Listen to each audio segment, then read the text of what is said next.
Cooking in the Kitchen with Madison. Oh, what's up, everybody? I didn't see you there. I'm sorry. Welcome to Cooking in the Kitchen with Madison. Today we have a very special episode for you. It's actually cooking on the grill. Oh, gosh. It's actually cooking on the grill with Madison, but it's still just as good, if not better. All right, so today we're going to be making SmashBurgers. So instead of like patting out hamburgers, well, that fucks it up, bro. Like the more you play with the hamburger meat when you pat it together, it actually gets tough. So what you do is you want to loosely take it and put it into a ball, like so.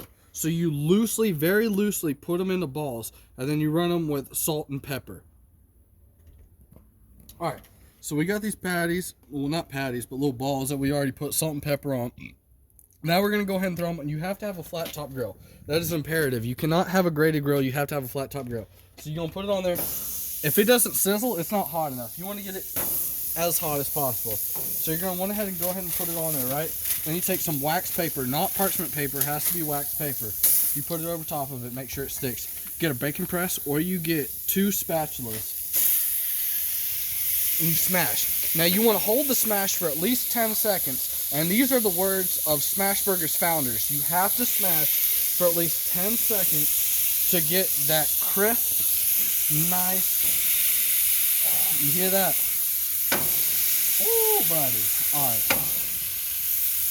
And pull it up. Now, see how big that is? Now, that's going to change sizes because of the fat. That's definitely going to shrink.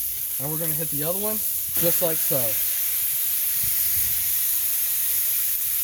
And what we're doing is we're searing it so that way the bottom of the burger actually gets crisp. That way the juices, instead of running out like on most burgers, will actually run up through the meat. So now that we've smashed them down, it's only going to take a couple minutes on this side. So because you smashed them and they're thin, you're not going to want to leave them too long. It's only going to take a couple minutes. So in this time, we're going to go ahead and get our buns ready, put butter on them, and we're going to go ahead and get our cheese ready. Alright, so we went ahead and we put a little bit of butter. This is actually Irish grass-fed butter. This is Kerrygold. I only use Kerrygold butter. We went ahead and we put it on the top part of the bun because you don't want the bottom part to get too soggy. So we went ahead and we buttered the top part of the 2 buns, and we got the meat together. So now we're going to go ahead and get the cheese. So I would recommend an American cheese because it melts better, although I do like a good cheddar or a good Swiss. I recommend either a white American or a yellow American for this. Alright, so this video is actually happening in live time. So we cut a couple seconds of walking in and out just so you guys don't have to watch the BS. But the burgers have literally been on the flat top for about 1.5 minutes, maybe 2 minutes. That's all it takes. So what we're going to do is we're going to go ahead and flip them. And then as soon as we flip them, we're going to put cheese on them. 2 minutes on each side, cheese on the second side, and it's ready to go. Now, see, this might be a different spatula than most of y'all are used to seeing, but what this is actually going to do, because it's rounded and it's a little beveled, is this is going to flip the burgers quite nicely.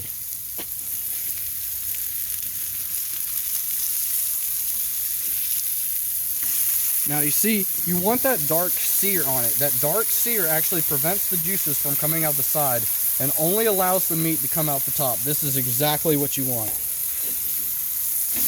Look at that. Look at that right there. Beautiful. Now what we're going to do is, now that we flipped the burgers, we're going to go ahead and put American cheese on it. Set it right on top. Get the second American, pull it out. Do better than I did. Put it right on top. That's going to sit for another 2 minutes. 2, 1. Alright, so now that we put the cheese on there, now it's time to put the buns on there. Because these burgers cook extremely quick because they're thin. And because we put a lot of air pockets in them by smashing them, they're going to cook extremely quick. Now it's time to put the buns on there. They've already been on the grill for about 3 minutes. Time for bun. We got a buttered bun. This is for the top. Only butter the top. What you're going to do is you're going to put it on there and stir in a very small circle. Let it sit. Now the bottom of the buns. The bottoms are dry because you want them to hold integrity. You don't want them to get soggy with butter.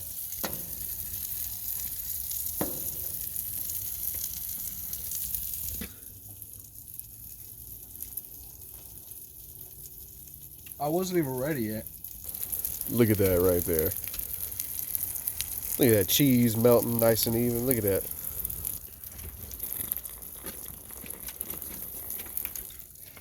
Alright, so the burgers are sizzling. They're sizzling real good. If you come real close, you can hear that the sizzle has died down a little bit. Once the sizzle has died down a little bit, you know that the bottom has went ahead and, you know the word, you know the thing where, like, you know. And so now it's good. Now it's good. So what we're going to do is we're going to go ahead and swirl them, and we're going to check the bottom. Okay, so the bottom is almost toasted. Bottom is almost toasted. And we're going to keep going. Breathing is important. You can't cook burgers if you can't breathe. Albuterol is a lifesaver. Alright, so now we're going to look at the top of the burgers that we went ahead and buttered. Look at that. It's gristly. You know, it's got a little, nice little crisp on the outside, but it's buttered in the middle. That's perfect. So that means our burgers are done. That is when you know. So what we're going to do is we're going to take a bottom bun, plate. We're going to take another bottom bun. We're going to plate, right? Look at that. That's crisp. That's crisp. You can tell with one light finger touch. That's crisp. Now we're going to go ahead and throw the burgers on.